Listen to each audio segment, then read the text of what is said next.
Hello, Skelo, and I have my friend Johnny on today.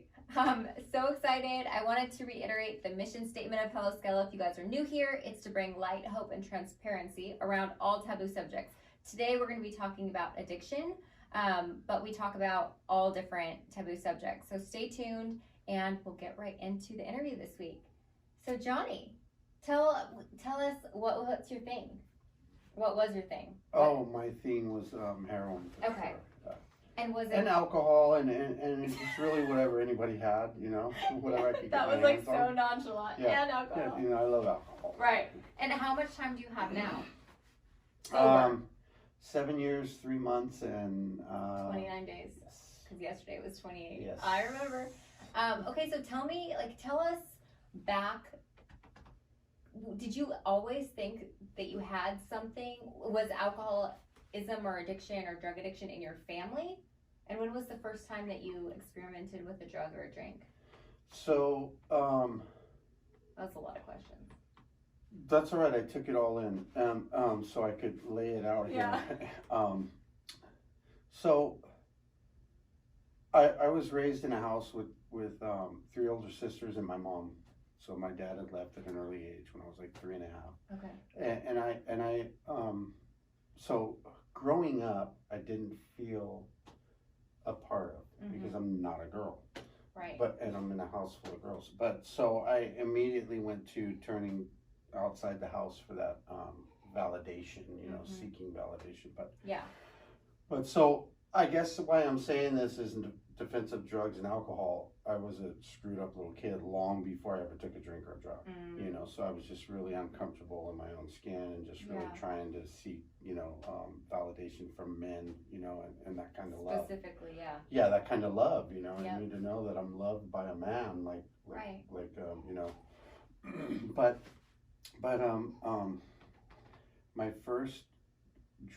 first high actually was like a cigarette I stole from my mom and smoked in the grass fields here in Long Beach with some friends. Oh, really? A cigarette, yeah. I was, a really young man. I don't know how old exactly, like 7 or 8, but I remember. The feeling? Yeah, I remember my 2 buddies sitting there leaning against the wall, and I remember taking a bunch of hits off a cigarette, and I just remember just like leaving this world, and I remember they're talking and chattering, getting real soft and getting into the background, and I remember just floating away like into this, and I remember thinking, I don't want to be a part of that world anymore. Like I want to be a part of this world, where I was drifting off to. And so that started the race to chase that dragon. And I knew, looking back now, I know I had an addictive personality because like a few days later it was a cigar, because the cigarette wasn't enough. A few days. Yeah, I was like, I found a cigar, guys, what I mean? Let's go bigger smoke and it, better. yeah. And then that time I remember smoking it in the park, and I remember taking some big pulls off of that cigar, and I remember being laid out on the picnic bench, spinning, and it was like, when I look back on it, it's so funny because I immediately went from like a couple hits on a cigarette to a damn cigar, Totally. And then from there, it just started a cycle of, and then, drinking early on. Did you start with drinking first after this? Drinking, it was, it went to drinking a lot In of high school drinking. or middle school? Actually, like late elementary school to middle school. Okay. Really, yeah. And you're from Long Beach, right? Yeah, Born and raised. Yeah, born and raised. Yeah. We have that in common. Yeah, cool, yeah. And so if you remember, like back in the day, we could get alcohol rather easily from the neighborhood winos. There weren't a lot of homeless people back then running around, but there were winos in the neighborhood, which are essentially old junkies. Because, I think you either end up in prison or dead, or you're a wino, because heroin's too hard to get when you're, got no money. But we would, give them, buy them a drink, a short dog, or something, which is like $1 or something. And then, we'd get our, Old English or, whatever we could get our little hands on or whatever was convenient. They'd say, go ahead. Yeah, generally Night Train or Thunderbird was a good go-to because you could put it down real quick and be on your way. And there was a lot of that. And then there was, once I was introduced to drugs, it was like, oh, man.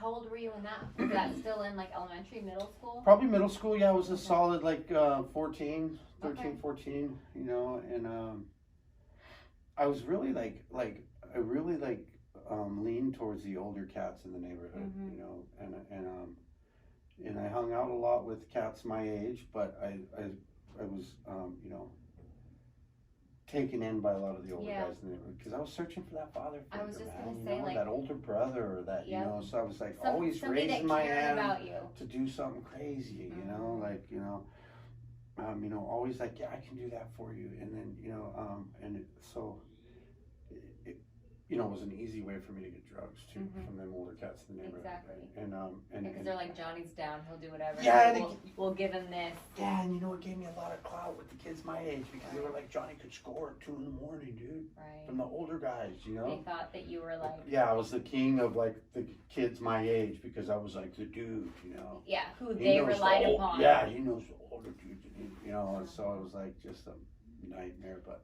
Did you, when you started like getting into those drugs, do you remember feeling like, did you ever have that thought like, this is gonna be bad, or were you just like, this is just for right now and this is great? No, I never thought it was just for right now. I never cared what it was for. I just thought, you know, but I honestly remember in the drinking phase early on, I remember honestly like it was yesterday. I remember like just chugging drink, whatever it was.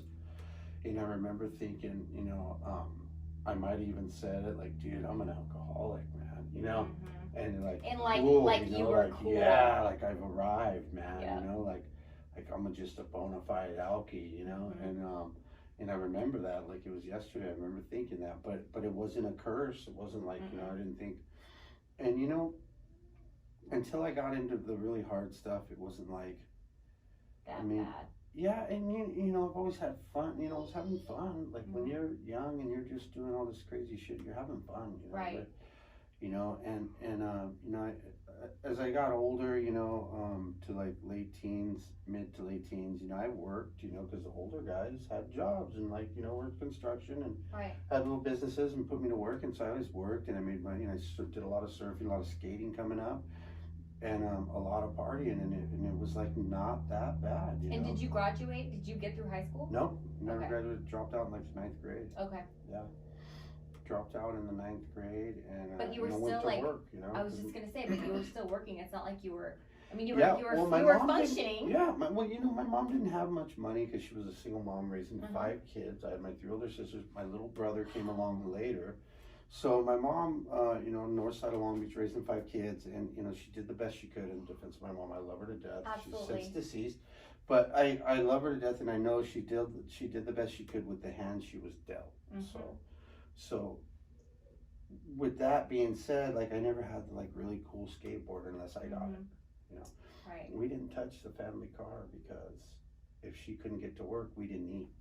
You know, so the car was off limits. You know, we don't mess with that car, man. And everyone knew that. Yeah, everybody knew that. You know, we weren't like cruising mom's car in high trying school. To steal her. Yeah, so we just left that alone, and it was just kind of different. But there was always a lot of love in my home, and you know, but that's not what I need. You know, I needed something outside the home. Right. You know, that's why I went to that. But I you know, I dropped out of high school, and you know, I was working, and so I had money too. You know, so when I was coming up, I had probably money, just and I fed was into your partying, you know, addiction. and had older cats that let me stay with them, so I wasn't at mom's, and yeah, it just fed everything, and were people worried about you? Like, did your older sisters or anyone in your family or your mom or anyone say to you, like, "Hey, Johnny, you know, you're yeah, partying always. too hard"? My mom was kind of like,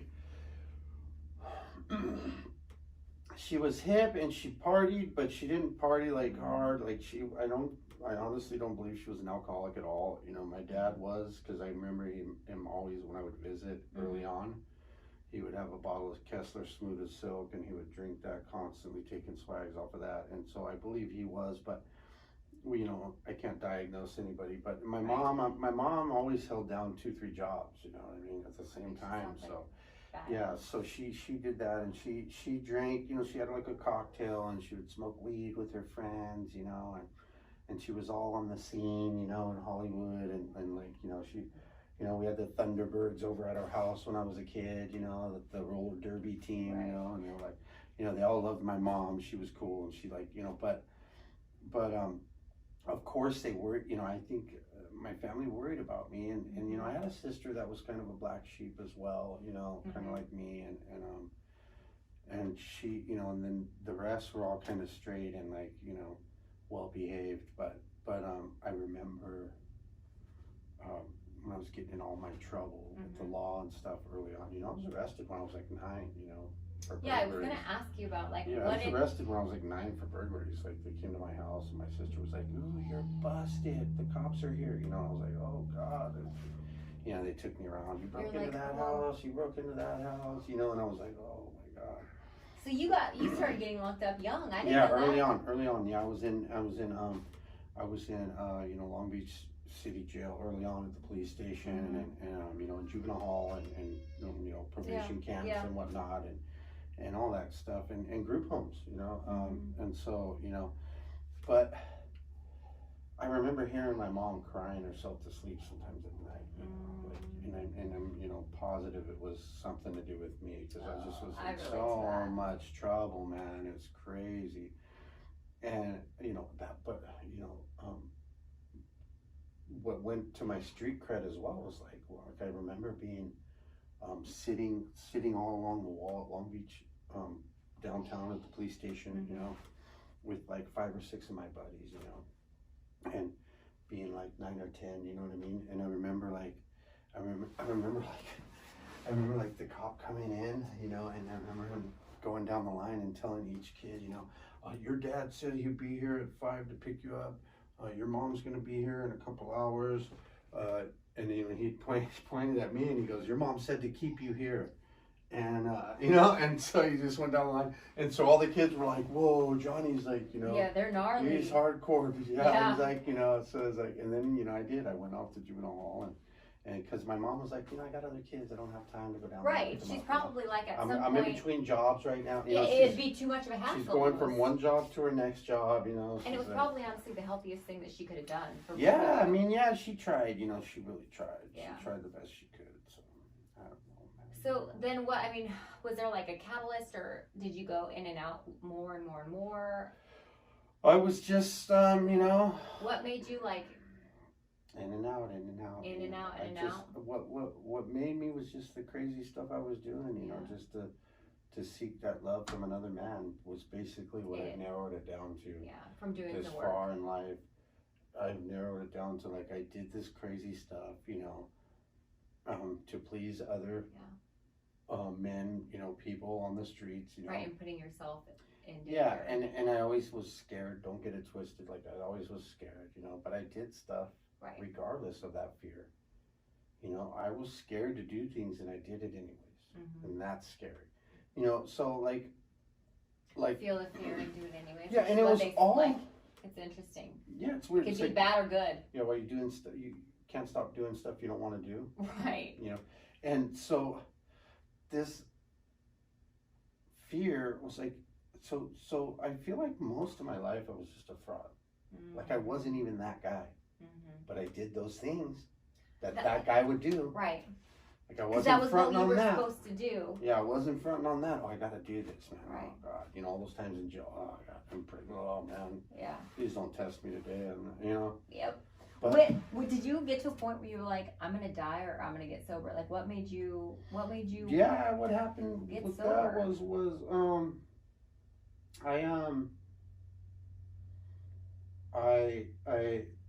was it got really, really bad, and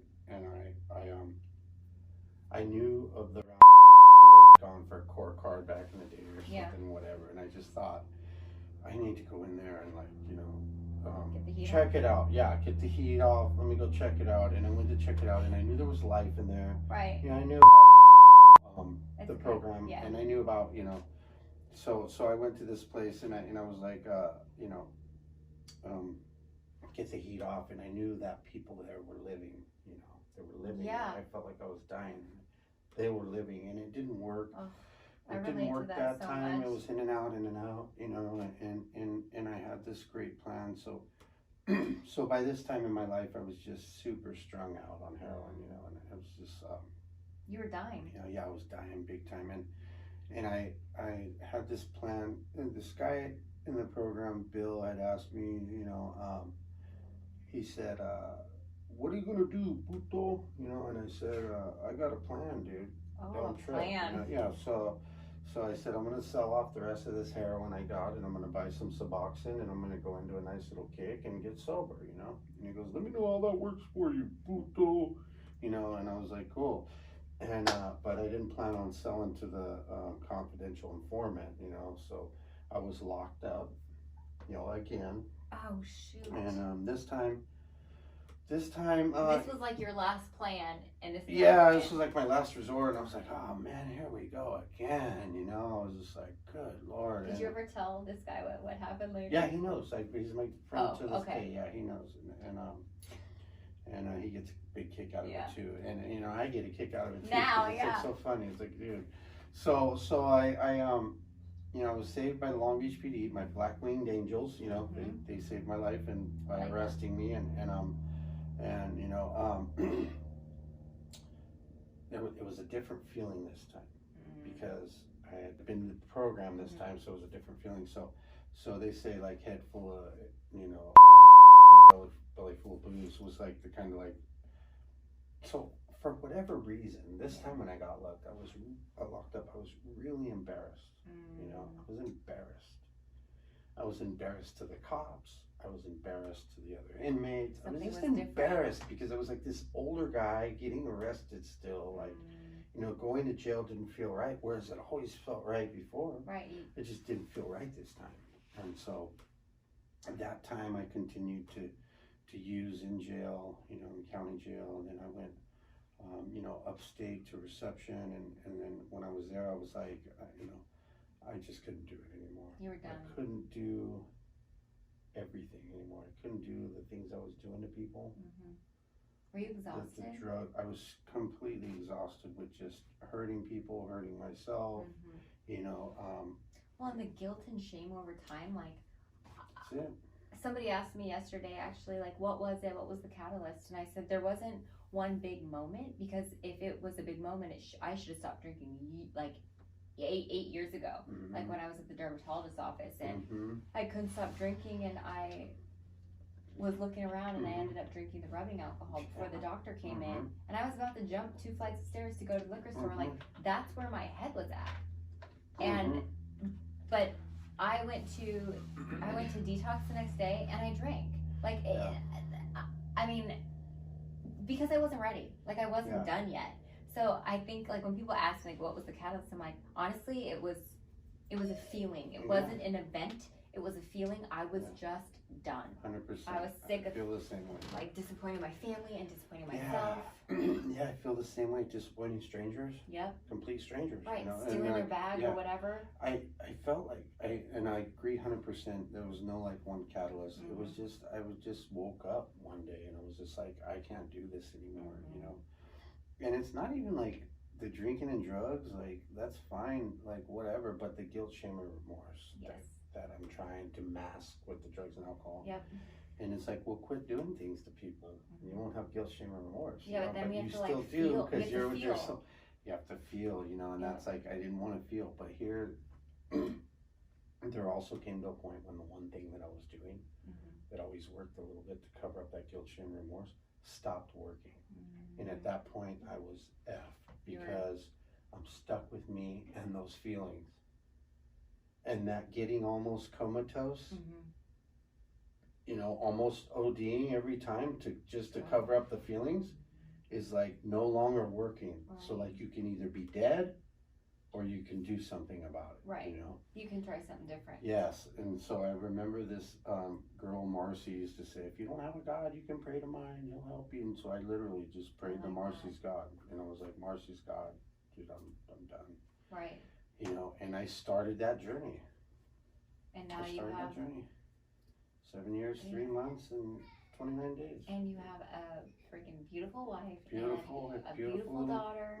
And a family. Yeah.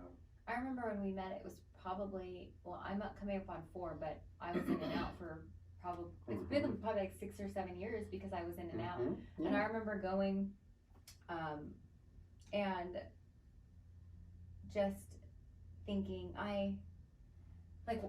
it changed in a matter of a week. The first day I went, I was like, I am not like any of these people. And then like the second week, I was sitting next to you and some of our other friends, and I was just like, I'm so part of this.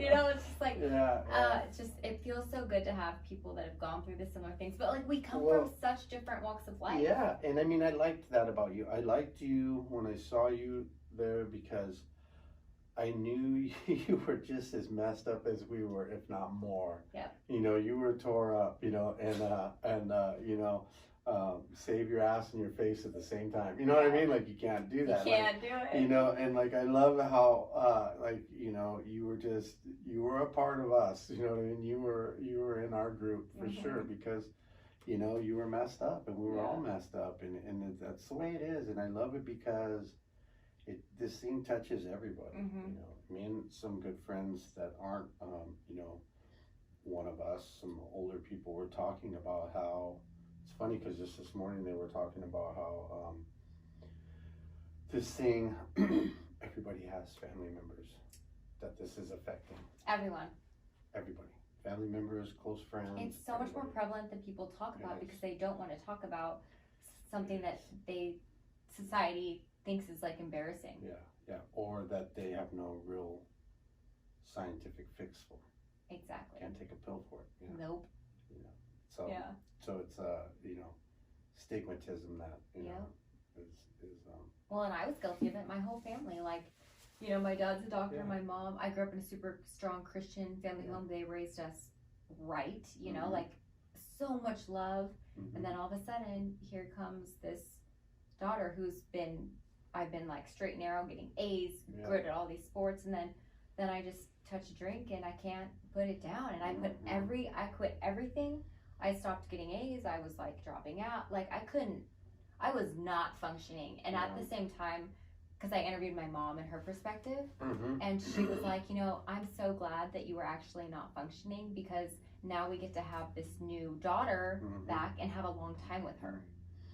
Yeah, it's amazing how we're kind of the overachievers. Like, we do so well when we're off the drink and drug and straight inside. You know, the inside has to be straight. You can't just be off the drink or drug. Exactly. There has to be some work on some underlying conditions. Like I said, I was a strange little boy before I ever took a drink or drug. Right. That's the symptom. Yep, exactly. You know, that's not the cold. That's the cold medicine. You know, so you still have to deal with the cold. You know, and once that's dealt with, man, the sky's the limit because we're the overachievers anyways. That's why we end up in program. That's why we get our drinking and drugging privilege revoked because we've gone too hard, too quick, you know? Yeah, so like everybody else is just stretching it out for the long haul, you know? I'm gonna have a couple of drinks. We're like, no, I want every drink in this place. Yeah. So naturally it goes with the territory, like we're the overachievers, you know? We don't just stop drinking that weekend. Like, we got to go to rehab to stop drinking, you know? But so I think that carries over into our life when we're sober and when we're clean and sober and we start, we take care of the cold.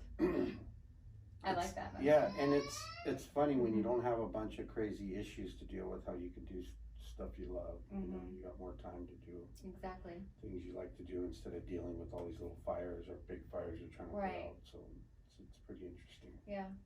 Well, thank you so much for coming on. You're welcome. Thank you for having me. Yeah, I hope I was able to get, you know. You were. And just so you guys know, Johnny's announcement will be today. By the way, that picture is solid. And the interview will be up next Saturday, or actually this Wednesday. So stay tuned, and thanks for watching. So check it out. Yeah, check it out. I don't do this for anybody.